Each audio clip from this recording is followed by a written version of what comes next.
Hello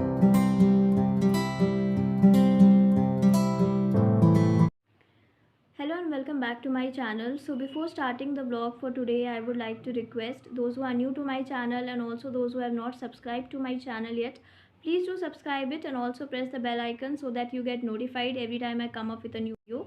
So जैसे कि आपने थंबनेल से देख ही लिया होगा कि आज का topic of discussion will be on the NEET examination and ये कंप्लीट गाइड रहेगी for the NEET examination because इससे पहले मैंने एक वीडियो अपलोड किया था मेरे चैनल पे about the introduction the NEET preparation series in that मेरे कई सारे सब्सक्राइबर्स ने मुझसे ये पूछा था दैट दी please tell us that how we can manage our time and schedule for the NEET examination and what are the books that we should refer to get selected for the NEET.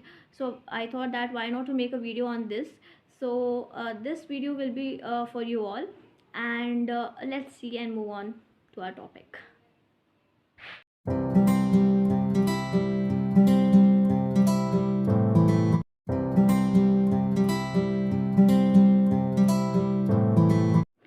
सो आप में से कई सारे लोगों ने मुझसे पूछा है दैट हम लोग कौन सी बुक को रेफ़र कर सकते हैं for the NEET so that we get selected for the NEET. So NEET के लिए आप बुक्स को 3 कैटेगरी में मैंने यहाँ पे डिवाइड किया है. That are the textbook and the MCQ or the question bank which you call, and the third one is the previous year question paper. For the textbook, definitely NCERT तो आपको पढ़ना ही है. Apart from NCERT, if you want to get into detail of the topics, then you can use the GRB or the True Man's Objective. And also if you are enrolled in any of the institute, you can use the their booklets also. And for the MCQ part or the question bank part, you can use the True Man's Objective. उसमें theory भी है, active भी आपको मिल जाएगा. And for that I will recommend NCERT at your fingerprint also, because उससे एक NCERT का पूरा रिविजन हो जाता है, तो आप उसको भी रेफ़र कर सकते हैं. और also GRB at the same time, and please go through that also for the examination. And the next subject that we have to look forward is the chemistry.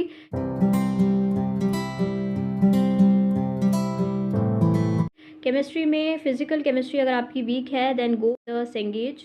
This is a text book that you can use. उसमें theory भी है and objectives भी काफ़ी सारे दिए हैं that you can use. And GRB is also a very good book. अगर आपका आपको अगर क्वेश्चन पेपर मतलब क्वेश्चन सॉल्व हैं, यानी काफ़ी सारे आपको प्रैक्टिस करने हैं, प्रैक्टिस क्वेश्चन उसमें बहुत ज़्यादा दिए रहते हैं, तो go for the GRB. And NCERT तो आप सबको पता ही है for the physical and inorganic chemistry and organic chemistry. Please go for that. And for the MCQ और the question I will say that go for the GRB. And also you can go for the Cengage because अगर आपकी theory weak है then you can go for that also.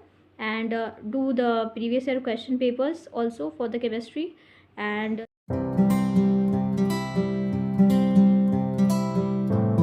so the next thing the next subject that we need to discuss about is physics.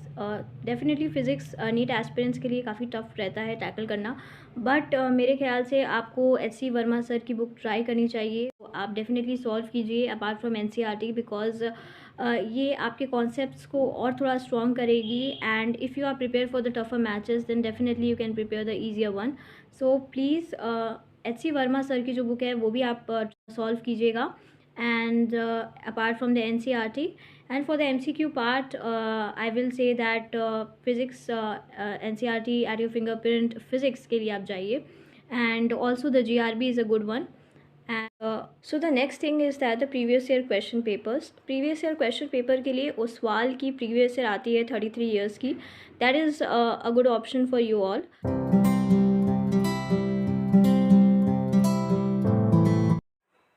So here we will discuss about the order of paper attempting, means what should be our approach towards the paper. पहले हमें कौन सा subject करना है और कौन सा नहीं. जैसे कि आप देख रहे हैं आपके स्क्रीन पे अपीयर हुआ होगा दैट फर्स्टली हमें बायोलॉजी करना है, then chemistry and then physics. The reason behind is that अगर आप फिज़िक्स पहले लेके बैठ जाओगे तो फिज़िक्स आपका हो नहीं पाएगा, बाकी दो की टेंशन लगी रहेगी. इसीलिए पहले बायोलॉजी और केमिस्ट्री करने के बाद आपको फिज़िक्स करनी है, ताकि आपके अंदर ये रहे कि हाँ मैंने 2 सब्जेक्ट अपने कंप्लीट कर लिए हैं, अब मैं फ़िज़िक्स पे फोकस कर सकती हूँ या कर सकता हूँ. इसीलिए आपको पहले इस ऑर्डर में पेपर अटेम्प्ट करना होगा.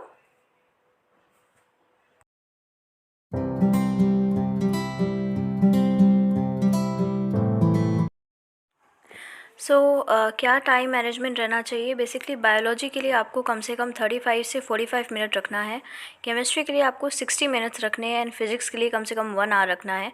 और जो बचा हुआ टाइम है उसमें आपको जो आपके क्वेश्चंस आपको नहीं आ रहे हैं उसको एक बार देखना है और एक बार रिवाइज़ करना है।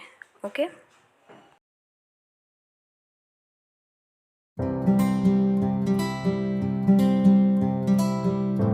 अगेन पेपर सॉल्विंग की अगर बात की जाए तो बबलिंग इज़ वेरी इंपॉर्टेंट जब आप बबल बनाने वाले रहते हो, बिकॉज हमारा जो नीट एग्जामिनेशन होता है वो अभी ऑफलाइन ही होता है करेंटली। एंड जब तक ये ऑफलाइन होता है तो bubbling is very aspect of it. तो जब आपको कोई भी आंसर मार्क करना रहता है, मींस बबल बनाना रहता है, तो पहले तो आप उसको फिंगरप्रिंट से एक बार देख लीजिए, फिंगरप्रिंट कह रही हूँ, फिंगर टिप से एक बार देख लीजिए दैट कौन सा ऑप्शन है जो आपको लग रहा है कि ये सही होगा। एक बार वहाँ पे रख के फिर आप उसको बनाइए। एंड बबल बनाने से पहले आप एक बार सब वोकलाइज कर लीजिए, यानी कि हल्का सा अपने मन में विस्पर कीजिए कि हाँ इसका आंसर ये होगा, इस पे मार्क करना है। ठीक है, इतना भी तेज़ मत कीजिए कि सामने वाले को समझ में आ जाए, लेकिन हाँ मन में एक बार आप उसको रिपीट कर सकते हैं ताकि आप गलत आंसर पे मार्क ना कर दें। ठीक है। एंड